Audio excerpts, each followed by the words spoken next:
Este programa é livre para todos os públicos.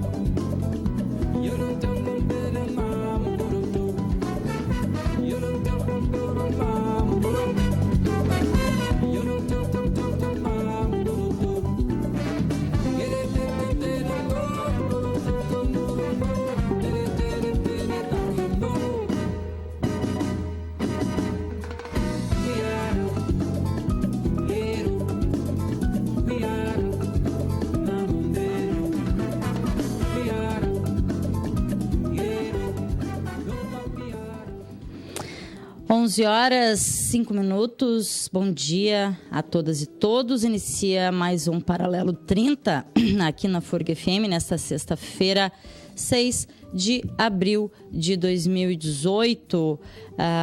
Hoje é dia, sim, de Paralelo Nerd, né? Para quem está estranhando que essa mesa está vazia e não tem gritos no estúdio.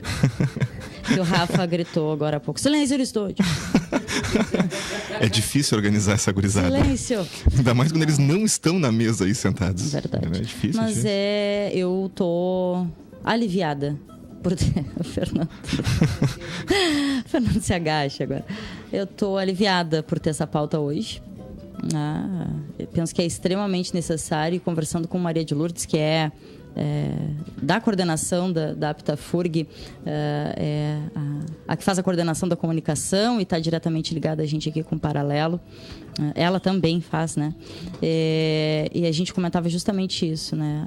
A importância de espaços como esse, de ter cultura nerd também no Paralelo 30, e não falarmos só do terror que anda acontecendo. Mas preciso sim falar, não sei se a Haley Lino está chegando. Combinamos de fazer um editorial curto, né, para não tomar o programa de hoje, mas sim precisamos trazer o informe e a atualização. Tem que pontuar, né? Precisamos, né, Rafa? Porque são acontecimentos que, independente de posicionamento, independente da compreensão de cada um e cada uma do que está acontecendo, sim, diz respeito e atinge a todos e todas. Né? Então, ontem, né, pelo que consegui buscar, o juiz Sérgio Moro acho que superou todos os recordes existentes na história do sistema judiciário, e em 22 minutos expediu o mandato de prisão do ex-presidente Luiz Inácio Lula da Silva, e trouxe no seu conteúdo, eu não li todo o documento, mas ouvi as pessoas que leram, li a respeito, de que ele traz um tom cruel, torpe, dizendo que ele ainda cederia uma cela de Estado-Maior em respeito ao cargo que Lula ocupou, obviamente nunca em respeito à pessoa, né? E que cederia 1 hora de banho de sol a mais, porque ele seria uma pessoa muito boa, né? E trago isso para marcar, sim, o posicionamento dessa mídia, que é a favor da democracia, que luta pela democracia, pela justiça social. E não, nós não nos calaremos. Não acreditamos em mídia neutra. Então, tá aí o posicionamento do Paralelo 30, que a defesa é muito maior do que a defesa apenas de uma pessoa chamada Luiz Inácio Lula da Silva. É a defesa do direito e da garantia à liberdade, do direito e da garantia à democracia, que anda desde o início, né, do golpe em 2016, sendo atacada e, enfim, estamos cada vez mais distantes, né, de uma democracia nesse país. Temos posicionamentos de várias figuras importantes da conjuntura internacional, né? Bom, o New York Times tem no seu editorial uma manifestação falando da injustiça que acontece no Brasil, do ataque ao que se chama de justiça, ao que se chama de democracia, que de fato não é o que acontece hoje. Então temos várias coisas acontecendo aí, né? E tem uma análise que trago, eu não me recordo agora se foi uma live do Mídia Ninja ou foi Brasil de Fato, enfim, de verdade não lembro agora, mas onde eles faziam uma análise muito pertinente na minha visão. Os guris depois, fora o Jaime que salva essa equipe porque é das artes, a Rafa já foi também, né? Tu tá quieto, foi da história? Do teatro. Foi legal. A Carol é do direito, mas é legal, tá? Não, gente, por favor, eu não tô dizendo que as pessoas do direito não são legais, é uma brincadeira com eles, porque o pessoal do Nerd Anônimo, na sua grandíssima maioria, Halilino chegando, o pessoal do Nerd Anônimo, na sua grandíssima maioria, são formados em direito, e agora o Halley tá chegando, vai me xingar, porque a brincadeira aqui é dizendo, gente, mais um. Tudo advogado aqui. Mais um. E comentei que se eles quiserem depois trazer essa questão, que fiquem à vontade. Mas estava trazendo aqui, Halley, bom dia, muito bem-vindo. Bom dia. Bom dia. Estar aqui no programa. Estava trazendo aqui, trouxe para conjunturar, né, nesse início do Paralelo de hoje, o que de fato aconteceu. Não sei se vinhas ouvindo, fique à vontade para trazer. Vou me calar e vou te pedir para trazer de forma... uma análise jurídica, política, sim, e já trouxe posicionamento Paralelo 30 como uma mídia que não entende que é neutra, porque não acreditamos nisso, e precisamos sim nos posicionar a favor da democracia, na luta pela democracia e pela justiça social. Então foi mais ou menos por aí que fui até agora, e peço para que tu traga, enfim, uma contribuição para a gente entender esse momento. Tá bem, saudação a todos os nossos telespectadores, o pessoal que está nos escutando. Já iniciar dizendo que eu milito no direito, né? Minha especialidade é direito do trabalho e direito constitucional, né? Aliás, sou formado em direito constitucional pela Escola do Ministério Público. Eita, olha aí. E quero dizer que, como militante do direito e como operador do direito, eu sou um daqueles que acredita primeiro naquilo que está na nossa Constituição, que é no Estado democrático de direito, né? Nas suas instituições, no processo, e não abro mão de acreditar nisso, de ter a crença nisso. Mas também não me furto de fazer uma crítica a este momento que é indiscutivelmente um momento histórico que nós estamos vivendo. Né? Falar do caso do Lula é também ter a capacidade de compreender todas as nuances que estão colocadas. E negar que, em primeiro lugar, negar que estamos diante de um processo que não é só jurídico, mas é um processo também político, evidentemente político, é negar as circunstâncias dos fatos. Uhum. Eu disse aqui, quando eu iniciei a falar, que eu acredito no processo, mas na sua essência do processo, que é o processo com provas.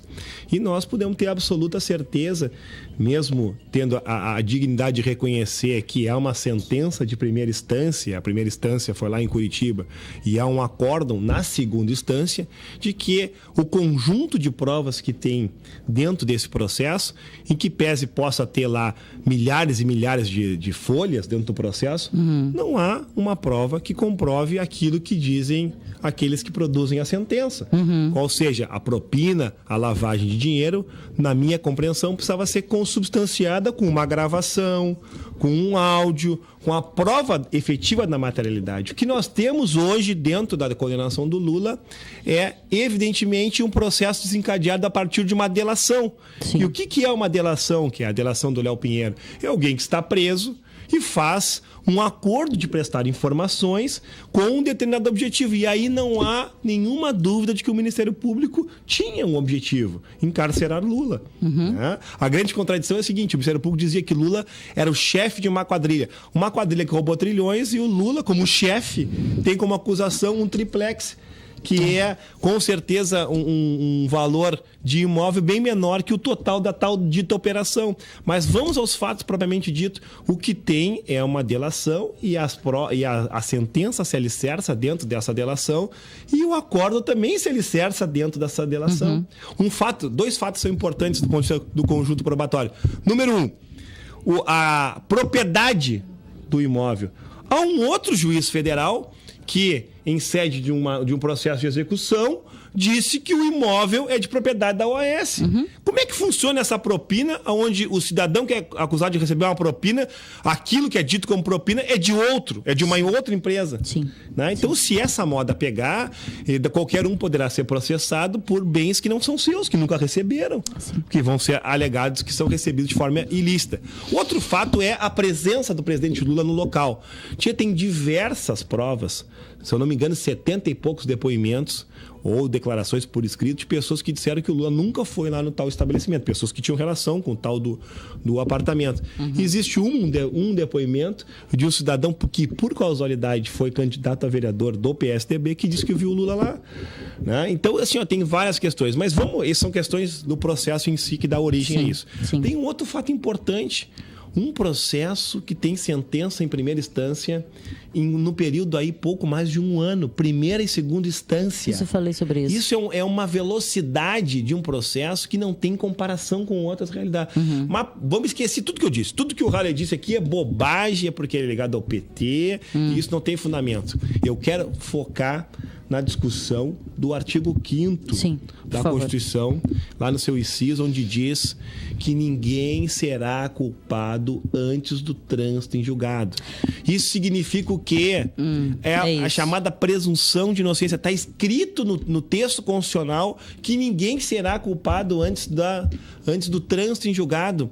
Explica hoje, o trânsito em julgado, o trânsito em julgado é quando a pessoa que está respondendo um processo não tem mais recursos. Não tem mais recursos, e o presidente Lula tem recursos hoje ao STJ, Superior Tribunal de Justiça, órgão responsável por julgar eventuais infrações a leis ordinárias, e tem recursos ainda ao Supremo Tribunal Federal, que é o tribunal que julga violações da Constituição Federal. Então, o presidente Lula não tem trânsito em julgado. A Constituição, no seu artigo 5º, que é conhecido como direito fundamental, que deriva da lei, deriva do direito à vida, à liberdade, aquilo que são os direitos humanos, e aí não é os direitos humanos dessa forma pejorativa, como algumas pessoas colocam, né? São os direitos humanos que tem a sua história lá na Declaração Universal do Homem, né? Na formação da Organização das Nações Unidas. Então, quando nós temos na Constituição que ninguém será declarado culpado antes do trânsito em julgado, nós temos que compreender que a prisão decretada viola o que diz um dispositivo constitucional. Mas alguns vão dizer, mas o Lula entrou com habeas corpus agora, e no habeas corpus do Lula foi 6-5. Agora percebam o detalhe, agora eu já estou indo mais adiante, o detalhe do julgamento do presidente Lula. Foi 6-5 porque uma ministra, a ministra Rosa Weber Candiota, ao votar, ela disse o seguinte: eu sou a favor do texto da Constituição. Eu acho que ninguém pode ser preso. Mas eu perdi em 2016 por 6-5. Ela era uma das 5. Perdi no debate sobre isso. E como eu perdi naquela época, agora eu vou votar contra aquilo que eu acredito. Então é algo absolutamente inusitado. Aí tu vai pensar assim, mas ela quis manter o que foi dito lá. Mas é exatamente naquele momento em que o plenário do STF estava reunido que a questão podia ser rediscutida. Claro. Aliás, não é essa a questão, diversas questões dentro do Supremo Tribunal já foram rediscutidas. E para mim, para fechar essa análise inicial, para mim é um primor o voto do ministro Celso de Mello, que é o decano. O que é o decano? É o ministro mais velho do Supremo Tribunal Federal. O ministro Celso de Mello, quem estuda direito, milita no direito, precisa... Quase todo mundo aqui dentro. Todo mundo está aqui dentro? Quase todo mundo aqui dentro. Precisa fazer uma releitura do voto do ministro Celso de Mello. O que diz em síntese o ministro Celso de Mello? Ele pegou toda a jurisprudência. Primeiro ele faz uma manifestação criticando os militares se posicionarem na véspera do julgamento. Sim. Que foi uma posição absolutamente importante e demarcadora. Segundo, ele pega toda a jurisprudência do período da ditadura militar, em que nós tínhamos atos institucionais, não tínhamos Constituição, mas que as leis maiores eram atos institucionais, e mostra que no período da ditadura militar, naquele período onde não tinha escrito uma Constituição democrática, como nós temos hoje, se preservava o princípio da presunção de inocência. E ele diz lá diversos ministros do Supremo que eram ligados aos militares, dando julgamento, dizendo o seguinte: naquela época, nós não iniciávamos o cumprimento da pena sem antes passar pelo total dos recursos. Sim. Na época da ditadura militar, ainda mais agora. Depois ele faz uma comparação que é a seguinte: até mesmo uma multa, que nós estamos falando multa, estamos falando em dinheiro, até mesmo no caso da cobrança de uma multa, nós precisamos ter o trânsito em julgado para cobrar o dinheiro das pessoas. Pô, se é para cobrar dinheiro, tem que ter o trânsito em julgado, tu imagina a liberdade, tirar a liberdade das pessoas. Então, o que está em jogo é isso, não? A interpretação da Constituição que está em jogo é essa. Né? E por isso que o voto do Celso de Mello, para mim, fala por si só. Sim. É um voto muito sóbrio, muito bem articulado, que é uma pessoa que não tem nenhuma espécie de vinculação com a esquerda, é um homem do mundo jurídico que tem que se respeitar, e ele nem sempre tem posições que eu pessoalmente gosto, mas há respeito mesmo quando eu não gosto, porque é um cara ponderado, dentro da lógica, né, kelseniana, coerente, do positivismo, que é aquela ideia da lei, tal, que eu a combato. Acho que nós temos que ter uma visão um pouquinho mais alternativa. Eu acho que entre a lei e a justiça, eu fico com a justiça, com aquilo que é justo.